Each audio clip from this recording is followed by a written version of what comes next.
Dame Sagesse s'approcha de Justicia. Elle la regarda de haut en bas. La jeune fille remarqua sa longue robe rouge. Par-dessus celle-ci, elle portait une petite veste de couleur marron. Dans ses mains, elle tenait un livre. Quel était son titre? Justicia l'ignorait et n'arrivait pas à le lire de là où elle se situait. Mais il lui paraissait plutôt ancien. Des cheveux gris, bien entretenus, plutôt raides, tombaient maladroitement jusqu'à ses épaules et accompagnaient son visage ovale avec quelques traits de crispation. Cela doit venir du contexte actuel, songea Justicia. Ses yeux bleu-gris, posés avec charme dans leur orbite, surveillaient avec prudence les gestes et les paroles de chacun. Au premier abord, il était difficile de savoir si l'on pouvait faire confiance à cette dame ou non. Sa voix, assez grave et espiègle, n'accommodait pas non plus la situation. « Tu es son portrait craché, » commença Dame Sagesse. « À qui ?»« Ta mère, » révéla-t-elle. « Elle vit ici ?» s'étonna Justicia. « Et comment, ma fille ? Dans notre monde, elle a toujours représenté la justice. Ignorais-tu qu'Impartia était ta mère ?» Justicia regarda Dingo qui préféra poser son attention sur le sol. Elle comprit alors ses allusions à l'égard de la boulangère et commença à s'inquiéter pour sa mère. « En effet, je l'ignorais, mais comment est-ce possible ? Ce matin, sur Terre, elle est partie à son travail, » ajouta-t-elle pour se rassurer. « L'as-tu vu ? » ?»« Non. Étrangement, je ne me suis pas réveillée assez tôt pour me rendre dans mon lycée, aujourd'hui. » « Il lui est peut-être arrivé quelque chose sur sa route, » annonça Dame Sagesse. « Et le fait que tu ne t'es pas réveillé comme d'habitude a peut-être été souhaité par l'un de nos Britanniens. Certains d'entre nous avons des pouvoirs extrêmes, y compris sur Terre, alors que nous avons là-bas cette obligation de les cacher. » La jeune fille n'avait aucune preuve pour rassurer le monde de Britannia. Ce matin, avant de commencer à parler avec son chat, elle dormait comme une marmotte et effectivement, ce n'était pas normal.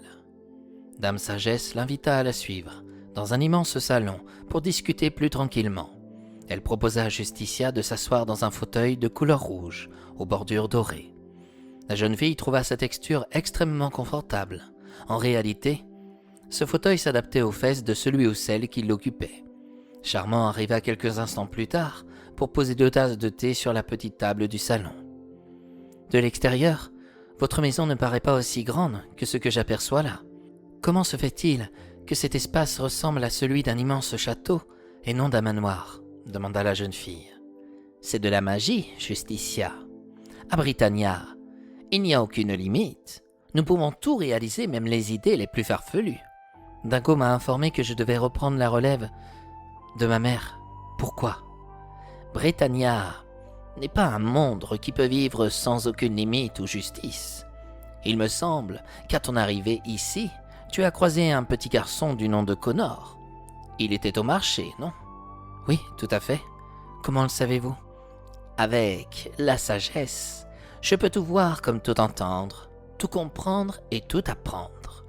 Si sa maman continue à manquer d'autorité sur lui, plus tard, il deviendra violent et fera beaucoup de dégâts pour notre monde, informa Dame Sagesse. L'appellera-t-on violent ? Se risqua Justicia. C'est exact. Il pourrait obtenir cette valeur. Combien de fois devrais-je te répéter que ce n'est pas un jeu ? Souleva Dingo avec sévérité. Dingo avait cette facilité de disparaître sans avertir et réciproquement. Dans l'ombre de Justicia, il s'était installé près d'elle pour écouter attentivement sa conversation avec Dame Sagesse. « J'ai tellement de questions à vous poser que je ne sais pas par où commencer, » avoua la jeune fille. « Prends un gâteau et bois cette tasse de thé. Le thé à la menthe est ta boisson préférée, n'est-ce pas ? » « Oui, c'est exact. Vous connaissez tout de moi alors que je ne sais rien de vous, » remarqua la jeune fille. « Je n'ai aucun mérite. La magie nous dévoile tout. Et c'est ce qui est le plus dur pour des gens qui viennent de ton monde. Garder et protéger un jardin secret devient de plus en plus impossible sur Terre. À Britannia, seule la magie te protégera. » C'est pour ça que notre monde part en cacahuète. Certains la contournent. Tu sais, dans notre monde, ce n'est pas mieux, Dingo, informa la jeune fille. Avec les réseaux sociaux et les médias corrompus, on ne sait plus distinguer le vrai du faux. Et les Français se méfient absolument de tout. Tout ce qu'on leur offre devient obligatoirement une arnaque. L'hôte écouta Justicia avec intention. Elle connaissait son monde et elle était bien contente de ne plus y appartenir. La jeune fille posa son regard à nouveau sur elle et ajouta « Vous m'avez dit que Connor pourrait devenir violent. »« Oui, si sa maman continue à manquer d'autorité sur lui, » indiqua Dame Sagesse. « Quand on est dans votre monde, donne-t-on une identité à chaque personne ?»« Oui, y compris pour les créatures. Dingo a dû te dire qu'on appelait nos commerçants par leur valeur, » souligna Dame Sagesse. « Ce sont normalement les seuls qui en portent afin de mettre en avant leur qualité principale. » « Que faites-vous d'hypocrite à démoniaque ou de... Comment déjà ? Dingo, aide-moi. »« Hystérique l'ensorceleuse. » « Ce sont des exceptions, mais ils ont aussi une identité que nous ignorons tous, malheureusement, » précisa Dame Sagesse. « Et vous ? Quelle est votre identité ? Il me semble que vous n'êtes pas commerçante, » dit Justicia. « Effectivement, Dame Sagesse est un surnom, » répondit-elle en contournant sa question. Dame Sagesse portait des lunettes qui lui donnaient l'apparence d'une enseignante, ce qu'elle était avant d'avoir le droit à une bonne retraite. Justicia la sentit gênée de dévoiler son véritable nom. Avec sa main droite, Dame Sagesse enleva ses lunettes, puis nettoya ses verres, avec délicatesse. Ceux-ci n'avaient pourtant aucune saleté. La jeune fille comprit par son langage corporel qu'elle ne désirait pas répondre à cette requête. « Pardonnez-moi. Je suis désolé si cette question vous embarrasse. Rien ne vous y oblige d'y répondre, » renchérit Justicia. « En effet, tu es bien plus curieuse que je ne l'imaginais. Et, dans certaines situations, la curiosité peut être considérée comme un vilain défaut. Cela dit, tout le monde me nomme Dame Sagesse, et je préfère que nous en restions là. C'est plus sage, » osa-t-elle, avec un sourire malicieux. Ne souhaitant pas perdre de temps inutilement, Justicia continua ses échanges de conversation en essayant de ramener un peu d'apaisement. « J'ai conscience que ça peut paraître malpoli, mais d'après Dingo, j'ai une mission qui m'attend. Au vu du contexte actuel, serait-il possible d'avoir un coca à la place de ce thé vert ? Cela me donnera un peu d'énergie. » Les yeux de Dingo sortirent de leurs orbites. La remarque ne surprit pas pour autant Dame Sagesse. « Je suis désolé de t'en informer ainsi, Justicia. Britannia est bien différent de la Terre. »« Les Britanniens ont raison. Je suis fou de l'avoir amené dans ce monde, » s'exprima Dingo. « Tout ce que nous mangeons ici est à base de fruits et de légumes, » ajouta Dame Sagesse, en ignorant la remarque du petit chat. « En boisson, tu trouveras du thé, du café, du lait, du vin et bien évidemment de l'eau. Tout ce qui provient du monde industriel n'existe pas. C'est même considéré comme nocif pour la santé de chaque Britannia. »« Vous n'avez pas de jus de fruits ?» observa la jeune fille. « Bien sûr que si. Je constate que tu es attentive. Tu marques un point. Cela dit, le goût est bien loin de celui que tu côtoies. Avec toute la politesse que mes parents m'ont inculquée, quand je vous entends, on dirait que mon monde est désolant. »« Notre monde, Justicia. Je suis né comme toi, sur Terre, » révéla Dame Sagesse. « Je sais l'impact néfaste que peuvent avoir les réseaux sociaux. Ici, ils n'existent pas. Toutefois, à Britannia, tu pourras tomber sur des sirènes comme des centaures. »« Les sirènes existent ?» se hâta de demander la jeune fille avec joie.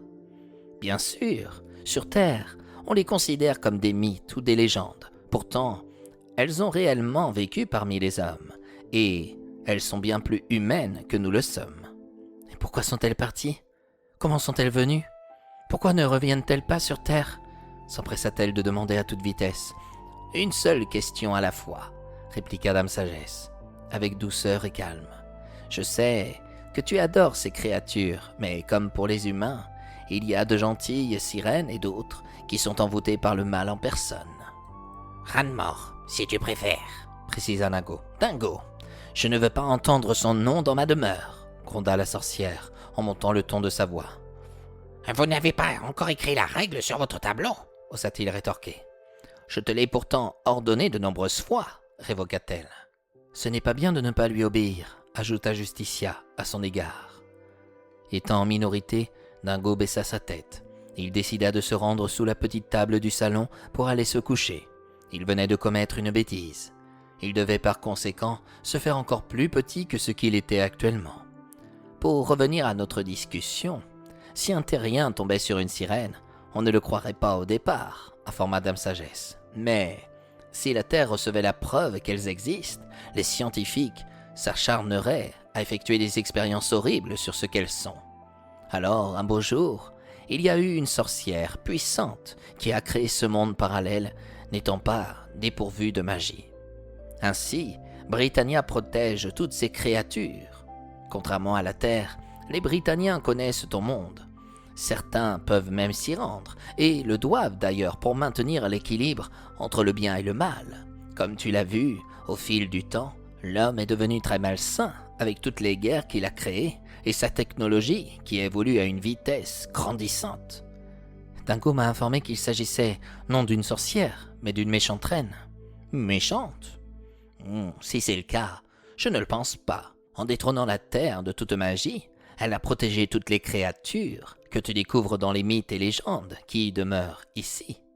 Mais avant que la Terre ne soit dépourvue de magie, les humains n'étaient peut-être pas ainsi, fit remarquer Justicia. Ils l'ont toujours été, malheureusement, confirma Dame Sagesse avec conviction. Elle paraissait sûre de ce qu'elle avançait. Justicia se demandait bien ce qui lui permettait d'affirmer que cette reine n'était pas méchante. Le ton de sa voix la laissait perplexe. « Approuvez-vous qu'il s'agit plus d'une reine que d'une sorcière ?» interrogea la jeune fille. « Il faut beaucoup de pouvoir pour séparer deux mondes » fit observer Dame Sagesse. « Certainement les deux. » Charmant demeurait debout, aux côtés de Dame Sagesse. Celle-ci lui demanda de rapporter un jus de fruits pour Justicia. Lorsqu'il ne fut plus présent à leur côté, elle lança à l'égard de son invité. « Je ressens toutes tes interrogations, Justicia. Je sais que tu te demandes comment le corps d'un homme avec une tête de chien fonctionne, dit-elle en commençant à consommer son thé. C'est vrai. J'avoue que je n'aime pas non plus qu'on lise dans mes pensées, rétorqua-t-elle. Je le sais également et je m'en excuse. Avec le temps, tu apprendras ici-bas à fermer ton esprit pour ceux qui essaieront de lire dedans, ajouta-t-elle en gardant sa tasse dans les mains. Mais je n'ai pas beaucoup de temps, j'ai à peine quelques heures devant moi. Quelques heures ? Le temps sur Britannia n'existe pas. Et sachant que tu viens de la Terre, le temps s'est arrêté pour toi, là-bas, à l'instant où tu l'as quitté, révéla Dame Sagesse. Comment ça ? S'étonna Justicia. Quand tu reviendras sur Terre, tu retrouveras l'instant où tu l'as quitté, mais dans de meilleures conditions, d'après le chacte de Dingo. En tout cas, avec la sagesse, je peux tout percevoir, continua-t-elle. Ce qui n'est malheureusement pas le cas pour la justice. Chacun doit avoir son rôle bien défini. C'est dommage. Non, au contraire. Un sage possède la connaissance nécessaire pour tout voir, tout entendre. Mais il lui manque ce que la justice possède et même la magie ne peut pas l'offrir, quoique. À quoi pensez-vous ? Demanda Justicia. L'écoute, la compréhension et surtout le pardon, dit-elle en appuyant sur ces deux derniers mots. La justice ne se laisse pas influencer comme un sage. C'est pourquoi je préfère rester confiné dans ma demeure et être protégé par ces deux chevaliers que tu as dû croiser. Mais il existe un pouvoir que seule une fée pourrait te donner. Un pouvoir absolument bien rare, certes, dangereux. Lequel ? Celui de la perception. Il te permet de lire l'énergie de l'aura qui entoure chaque être. Mais en utilisant régulièrement celui-ci, tu pourrais perdre la foi de ta confiance en qui que ce soit. Toutefois, concernant les interrogations sur Charmant, sache qu'il a été victime d'un sortilège, lui aussi. Mince, c'est affreux. Ce sortilège vient de... Ranmore, osa-t-elle en la coupant. Il me semblait qu'on ne devait pas dire son nom, observa Dingo en revenant près de Justicia. Je vais finir par me considérer comme dans Harry Potter avec Voldemort, renchérit la jeune fille. Je suis désolé d'être ainsi, répondit Dame Sagesse. Mais je n'aime pas prononcer son identité. À la différence d'Harry Potter, tu peux dire son nom à l'extérieur de ma maison. Pourquoi a-t-il jeté un sort sur Charmant ? Parce qu'il a d'autres projets pour lui. Il souhaitait le voir épouser sa fille, Hypocrite la démoniaque. Le cœur de Charmant battait pour tendresse. Il était tombé sous son charme. J'imagine qu'il l'est toujours. Je trouve ça mignon. Tendresse et charmant sonnent bien ensemble, remarqua la jeune fille. Tu ne trouves pas, Dingo ? Justicia regarda sous la petite table du salon. Son petit chat n'était plus là. Inquiète, elle se demanda où il était passé. Dingo avait cette fâcheuse habitude de partir sans prévenir. Sur Terre, Justicia tolérait ses escapades. Mais ici, à Britannia, c'était différent. Elle ne voulait pas se retrouver seule. Dingo demeurait son repère, sa boussole. Elle ne connaissait personne dans cet univers. Où étaient-ils partis? Avaient-ils trouvé leur conversation trop longue? Trop ennuyante?